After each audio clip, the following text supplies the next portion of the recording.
Welcome back to Big Sky Buckets. I'm Big Sky, and today we're going to do a couple of different things here. We're going to talk about two of the series that have ended so far, and it works out super well that I waited till today to record this so that we can also inevitably talk about the series matchup between the Minnesota Timberwolves and the Denver Nuggets in the second round of the West. I will eventually talk about the Oklahoma City Thunder, who also just swept the Pelicans in another video once the Mavericks Clippers series ends. I think that's how I'm going to do it. I'm going to talk about the four teams involved in these two series of the Lakers Nuggets and the Timberwolves Suns. Talk about the pros and cons of everything and short little discussion about what the Suns need to do or will do or can even do going forward along with the Lakers. And yeah, so before we get started, if you're new to the channel, please consider subscribing. I'd appreciate all the subs, likes, comments, all the supporters that get this thing up and going. And yeah, let's just jump right into it. So we'll start with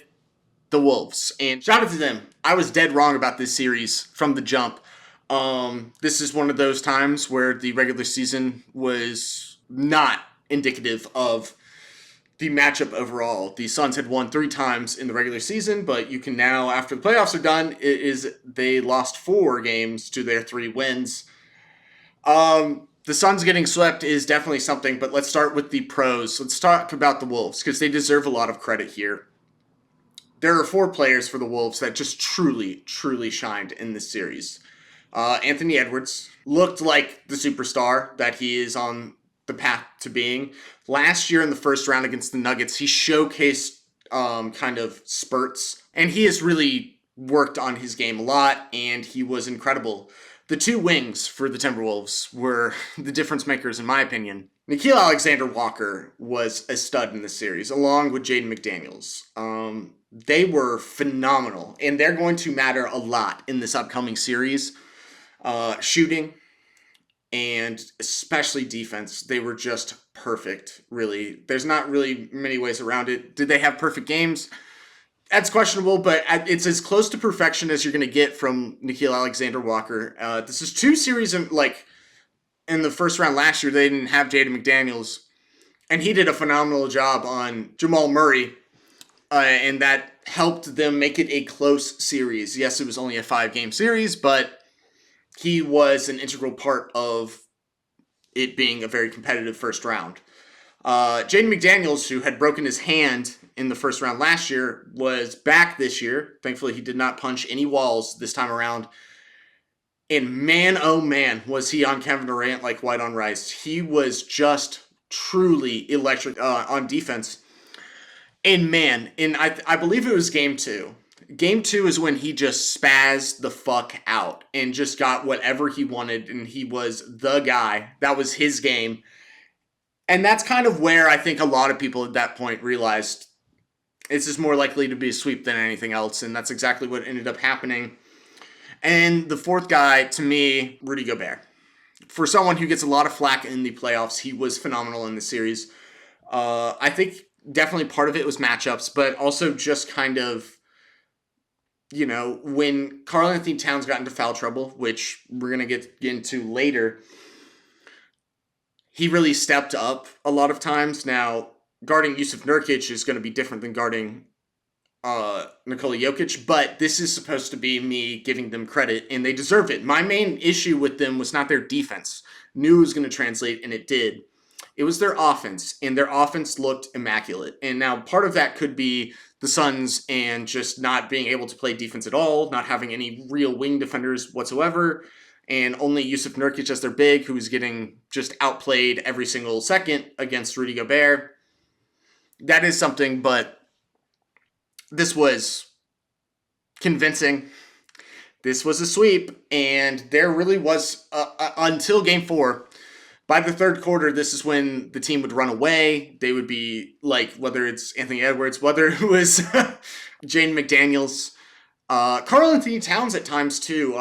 He's not one of the bright spots, even though he could, you could make the case for in this series, but that's just because so many times he'd get into foul trouble in the first half of basketball and just take himself out of the equation until the third quarter, and then the Wolves would go on a run, and that was basically the series here. Let's talk about the Suns now. The Suns, it's you probably if you're watching this video, you probably have heard the noise going around saying that the Suns are quite literally in the worst predicament of any NBA team possibly ever. And I'm inclined to believe that is in fact the case. They have no tradable assets in draft capital. They've traded all of those away. Second rounders, first rounders, pick swaps, as many pick swaps as humanly possible. That is just out of the realm of possibility. Bradley Beal has a no trade clause.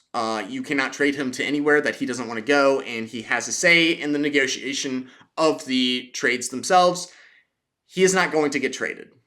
He wanted to be in Phoenix. He will be in Phoenix. Unless he asks for a trade, he's going to be in Phoenix. I think it's Yusuf Nurkic and Grayson Allen, who got the extension, are probably really the only realistic tradable assets, and I don't even know what that gets you. So that's concerning. So then you get to the two big players. Devin Booker and Kevin Durant are quite literally the only way to fix, or I wouldn't even say fix. I don't think this team can be fixed, but you need more depth on this team, which you cannot get while having all three of these guys on the same team because you don't have assets to maneuver around them to get depth. Therefore, the only real way to change this team is to trade either Devin Booker or Kevin Durant. And it sounds like the more likely of the two would be Kevin Durant because he's older, because you can still build around Devin Booker. He has been the soul of this team since the rebuild. And, I'm kind of stuck between who do you trade, because I think part of it could be like trading Devin Booker wouldn't be the worst thing in the world, because you've realized that even trading Kevin Durant with his age, yes, he's still great. He's still great. But he's not worth what the Suns initially traded. That's the issue. And so you would not get the assets you gave up to get Kevin Durant back in a trade if you traded Kevin Durant now. And the most valuable asset is Devin Booker. Age, long contract. Yes, he's going to get paid like $60 million at some point, but he's still a great basketball player. And he was asked to do a lot that he shouldn't have been doing. And that's probably the issue with this team, is that they need a point guard, but they already have Devin Booker and Bradley Beal, who play basically the same position. They need a real center, which they can't get because they don't have assets to acquire those, really. So it really comes down to you got to trade one of Devin Booker or Kevin Durant. The issue here is that I have a hard time believing Matt Ishbia is going to do this, because he just got there. He made all these wild trades, and all of them so far have backfired. And this wouldn't be a big deal had they gotten to like the second round. This wouldn't be a big deal if they had won a single game, probably. Just like, okay, we match up bad with Minnesota. But you lost all of these games. You lost them 4 straight. A lot of them, especially the first 2 games on the road in Minnesota, it really looked like the team just quit, especially in the third quarter. They just gave up. The Phoenix Suns are probably just going to fire Frank Vogel. Whether you believe he should or shouldn't be fired is up to your interpretation. I think they're looking for a scapegoat right now because they realize they can't do anything else. So that's where that is. Look, I'll put a picture of like the contract situation here, and I'll show a picture of like the lack of draft capital. The reality here is that this is probably going to be the same team moving forward. They are going to be underwhelming, and it's going to get to a point where they're just flat out one year not going to make the playoffs, whether that's injuries or the fact that the West is going to get better. Remember, the Houston Rockets are on the rise with getting all of the Brooklyn Nets picks going forward, and they're like a middling team. That's going to help continue their young team. They're getting better. The Memphis Grizzlies will be back. I have no issue with saying that they're going to get a new center, most likely in the draft or just through free agency. Jala is going to come back. They're going to be healthier again. And the young guys that have gotten playing time for them are going to immediately impact this team. They have been a great regular season team in general. For a team that finished 6th, all of a sudden there's 2 more teams to throw into the mix. It's not looking good for the Suns. And we're going to see now if Matt Ishbia has the balls to trade one of Kevin Durant or Devin Booker to try and be more competitive. But this is really staring down the barrel of a gun here. Just like inevitably, this is going to, when this dies, when it all blows up, and it feels like if it's not this offseason, if it's not next, like in the next couple of years, this thing is just going to explode. It's just not manageable. You cannot be a great team in the situation they are in. We're going to talk about more about it when the offseason really hits after the draft. But it's really looking bad for the Suns. So when they went out sad, Bradley Beal gave you 0 points in that fourth game. It was just bizarre. But we're going to move on to the next series that ended, and that was from last night. The Nuggets close out the Lakers in 5 games. Again, closest gentleman sweep in NBA history. Look, the Lakers aren't a bad team. I went and said that before. I called this one perfectly. 5 games, Nuggets. For the Nuggets here, I'll talk about the pros. You still beat the Lakers, who were a very good team. The personnel, very good. They made every game close, whatever. Not having played one time your best brand of basketball. They did not shoot the 3 ball well. Michael Porter Jr., in my opinion, was the best player for the Nuggets.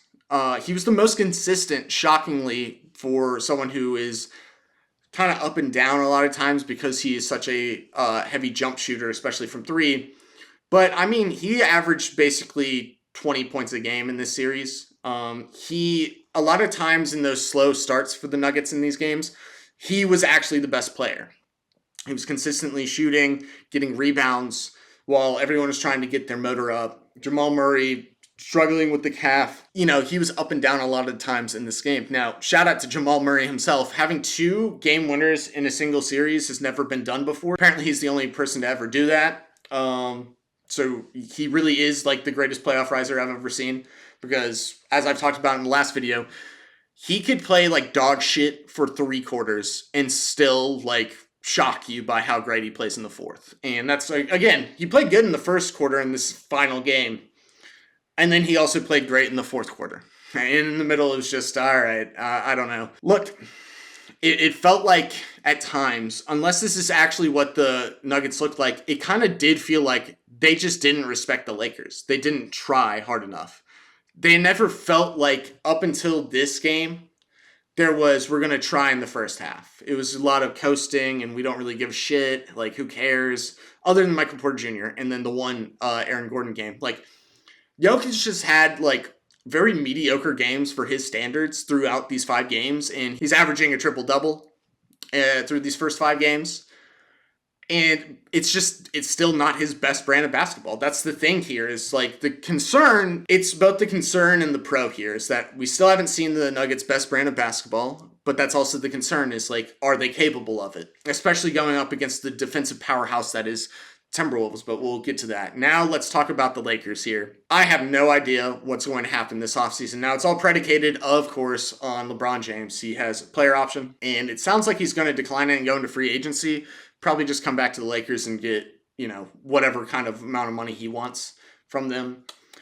You can kiss D'Lo goodbye. I'm pretty sure he absolutely positively hates this fan base now, and understandably so. I mean, again, I've gone on record to say, hey, if you are a professional athlete and you're not one of the like top 10, top 15 guys in the league, or you're not a number 1 option, you shouldn't talk to the media. You should not like really get yourself hyped up and like say things to where people will hear you online and you sound either arrogant or out of your mind, and then you have a bad game and then you're just going to get slandered into your next life. And that's definitely what happened during this series. This is what's been happening with D'Angelo Russell for quite a while now.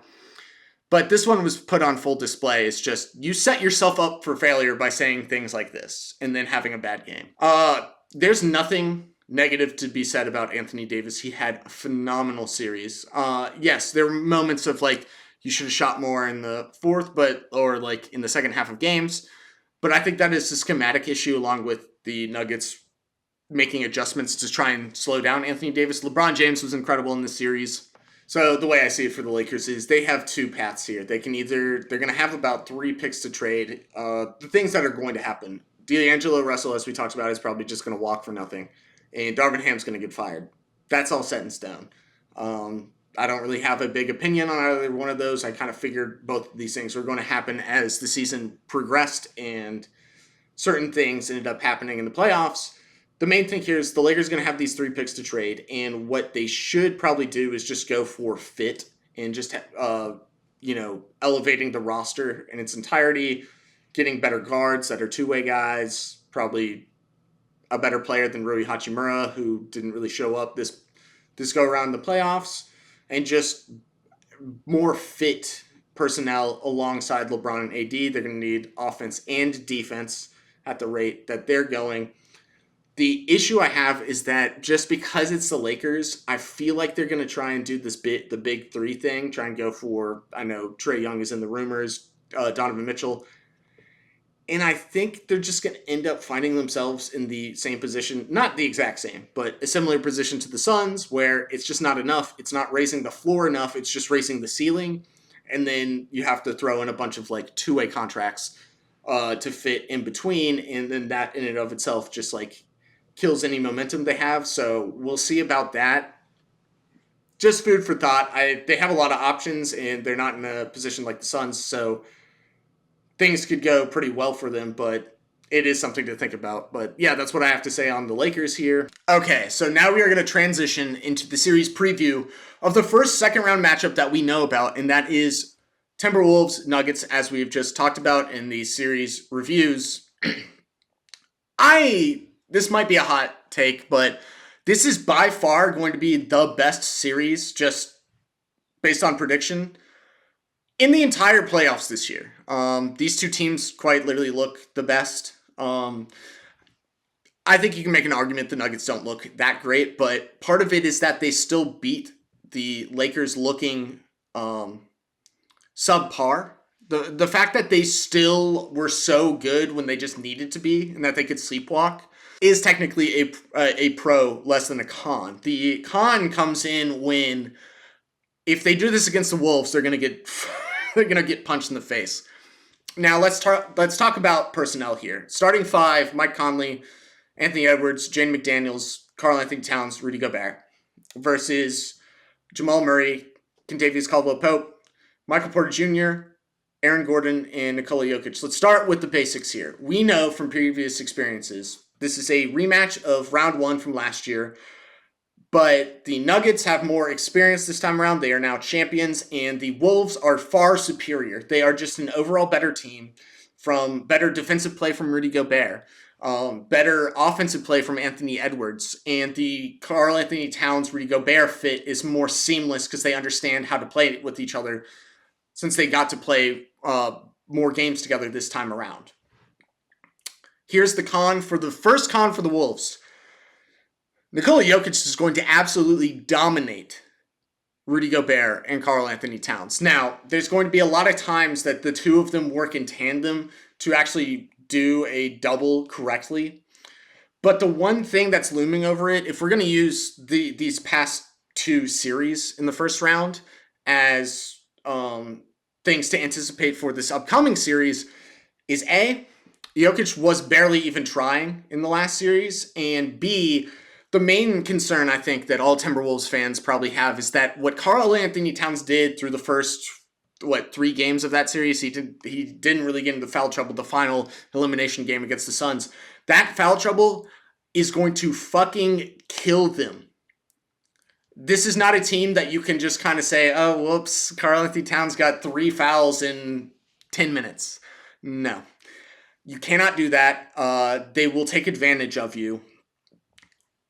The other thing here is that on one-on-one coverage, specifically against Jokic, historically does not go so well.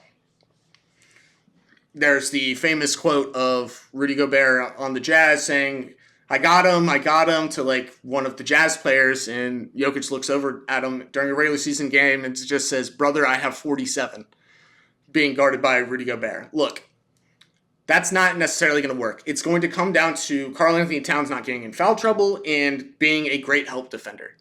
On the flip side, I don't know for the Nuggets who the hell is going to guard Anthony Edwards. I know off the bench it is absolutely Peyton Watson's man. Peyton Watson will be guarding Anthony Edwards when he checks into the game, but during the starting lineups, the beginning of the games, the end of the games, you have to expect that they're going to create a mismatch situation here where this series might just come down to Karl-Anthony Towns' play, because I think Aaron Gordon's going to have to guard Anthony Edwards because he's so big, so strong, can drive super easily. This is not a guy necessarily that KCP, no matter if he was all defensive, like second team this year, that's just not a fair guy to guard. Jamal and Mike Conley, Jamal's going to be on Mike Conley. Mike Conley is going to be on someone, because my assumption is that they're going to put Jaden McDaniels on Jamal, and that's going to be interesting to see, because Jaden McDaniels is going from guarding Kevin Durant to guarding smaller Jamal Murray. And again, injuries really come into play here. Is KCP going to be all right?